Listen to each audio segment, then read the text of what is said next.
समुद्र में सफर करने वाले बहरी जहाजों की कई दास्तानें किताबों और तारीख का हिस्सा हैं। अब तक लाखों बहरी जहाज अपने मुसाफिरों के लिए समुद्र की गहराई और तारीख तह में गायब हो चुके हैं।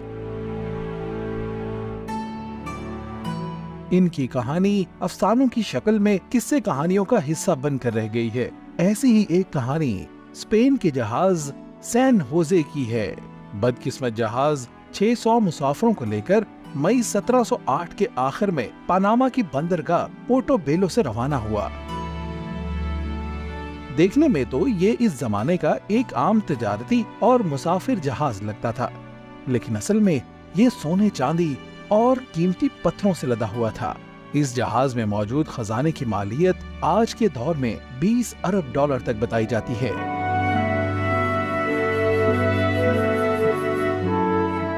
स्पेन के तवील सफर पर निकलने से पहले सैन होजे को क्यूबा के शहर हवाना और जरूरी मुरम्मत के लिए कोलंबिया के शहर कार्तिगेना रुकना था। जहाज के कप्तान होजे फर्नांडेज जानते थे कि खजाने की वजह से उनके जहाज पर हमला हो सकता है। उनके खदशात इसी रियलिटी में बदल गए जब ब्रिटिश नेवी के जंगी जहाजों ने सैन होजे पर हमला कर दिया। सैन होजे 600 अफराद सोने चांदी के जेवरात समेत सारा खजाना लिए कैरेबियन समुद्र में डूब गया। 300 साल गुजरने के बाद भी अरबों डॉलर के खजाने में से कुछ भी बरामद नहीं किया जा सका। सदियों तक लोग सैन होजे के साथ गर्क होने वाले खजाने की तलाश में लगे रहे, लेकिन किसी को कामयाबी न मिल सकी और रफ्ता रफ्ता ये समुद्र की तह में छुपा एक राज बन गया।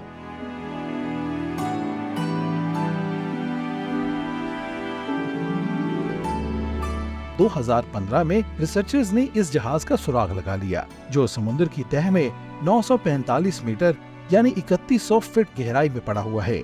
माहिरीन का ख्याल है कि जहाज अभी भी जवाहरात और सोने से भरा हुआ है, लेकिन इससे पहले कि ये खजाना बाजियाफ्त करना शुरू किया जाए, इस बात पर बहस शुरू हो गई कि इस खजाने का मालिक कौन होगा। शायद यही वजह है कि कोलंबियन हुकूमत ने आज तक इस जहाज के मलबे के सही मुकाम का इंकशाफ नहीं किया, लेकिन कहा जाता है कि सैन होजे का मलबा कार्तिगेना साहिल से 40 किलोमीटर दूर जज़ायर रोजा रेव के करीब समुद्र की तह में पड़ा हुआ है। सैन होजे की कहानी और इसका खजाना एक तवील अरसे से लोगों की तवज्जो का मरकज रहा है। नोबेल इनाम याफ्ता मुसन्निफ गैब्रिएल गार्सिया मार्कीज ने love in the time of cholera में भी इसके बारे में लिखा है। जहाज पर मौजूद खजाना दरअसल स्पेन के बादशाह फिलिप फिफ्थ के लिए ले जाया जा रहा था, ताकि इसको स्पेन में जानशी के लिए जारी जंग के लिए इस्तेमाल किया जा सके। सैन होजे अगरचे दरियाफ्त तो कोलंबिया के पानियों में हुआ है, मगर इस बात की कोई गारंटी नहीं है कि ये कोलंबिया में ही रहेगा। एक जानिब स्पेन इस गर्क जहाज के कुछ हिस्से पर दावा कर रहा है, जबकि दूसरी तरफ बोलीविया का मुकामी कबीला करा करा है, जिसकी सरजमीन से वो दौलत निकाली गई थी, वो भी इस खजाने में अपना हक मांग रहा है। हकीकत में जब तक सैन होजे को समंदर से बाहर निकाल नहीं लिया जाता, तब तक सैन होजे और इस पर लदे खजाने की कहानी एक अफसाना ही रहेगी। कोलंबिया के साहिल से गुजरने वाले और रोजा रेव जज़ायर की सैर पर आने वाले समुद्र की तह में महफूज जहाज के बारे में सिर्फ तसव्वुर ही कर सकते हैं।